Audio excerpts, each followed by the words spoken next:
Latvian timber was even used in the construction of the Olympic Stadium, which was supposed to set a new benchmark in sustainable development.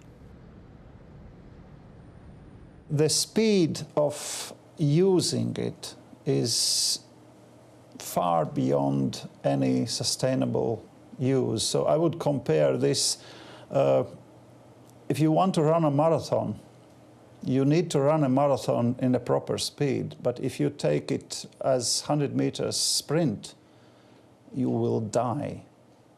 And in this case, of course, not company will die, forests will die. At the moment, Latvia's forests are home to an astonishing array of plants and animals, unique in Europe. If the logging can be controlled, then the forests and the wildlife in them will be preserved for future generations. On its present course, they could be lost forever.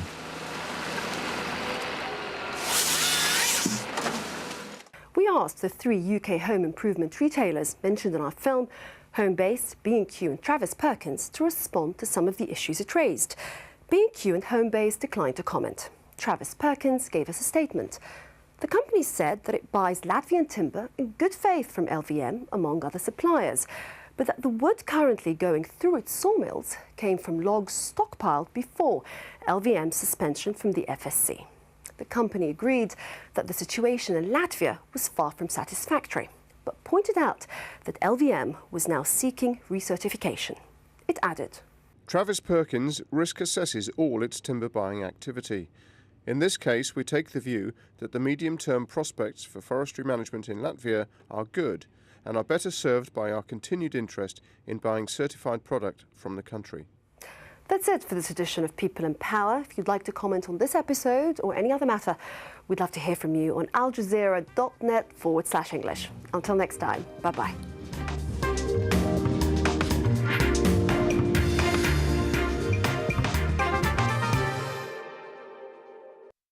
Business Latest is brought to you by Qatar Tourism Authority.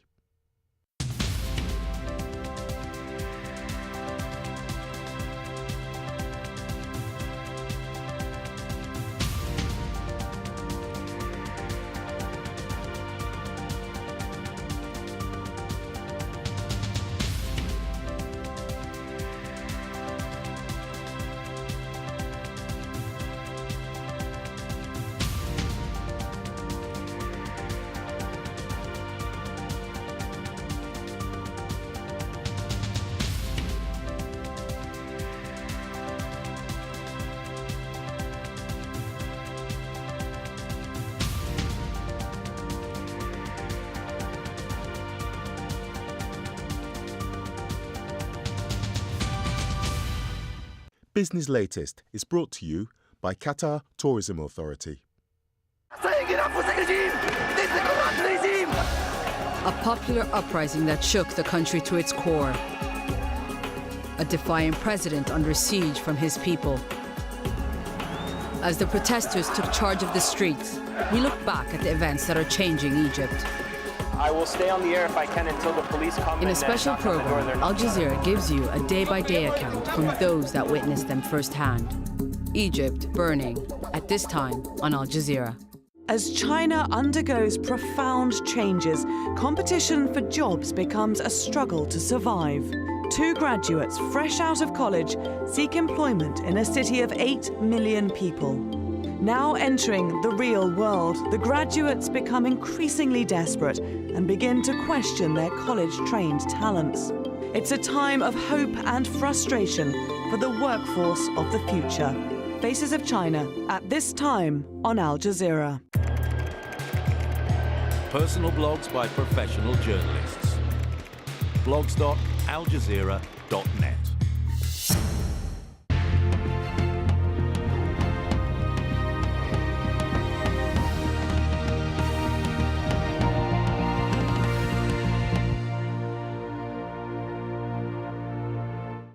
This is Al Jazeera.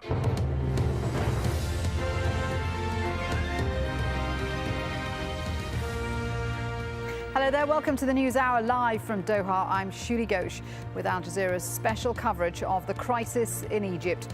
Protesters refuse to budge despite talks between the Egyptian government and opposition groups. Also coming up, WikiLeaks founder Julian Assange arrives in court to fight his extradition to Sweden. Charges in the international investigation into the assassination of Rafiq Hariri could be revealed soon. And it's coming home. Green Bay get their hands on the NFL's most famous trophy.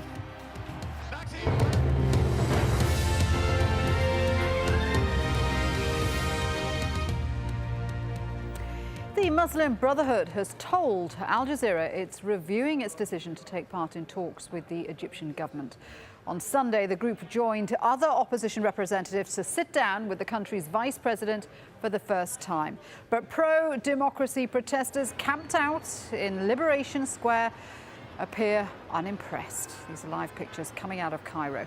Alan Fisher has been following developments. Week 3 starts here. The numbers stay the same. The space they're allowed to occupy is getting smaller. Slowly, the army is squeezing the area around the square, trying to get life around it back to normal. Protesters say they'll block any attempt to kick them out. If they slept underneath the tank to force the soldiers not to move. US President Barack Obama has told one US TV channel change is coming to Egypt, but how far and how fast is in the hands of the people. Egypt is not going to go back to what it was.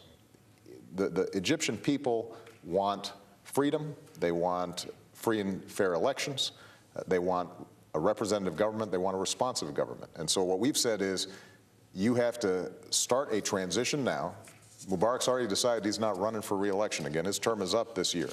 And what we've said is, let's make sure that you get all the groups together in Egypt, let the Egyptian people make a determination. What's the process for an orderly transition, but one that is a meaningful transition?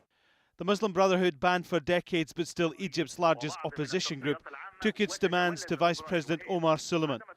It says changes have been promised, but not the one it really wants, the immediate removal of President Mubarak.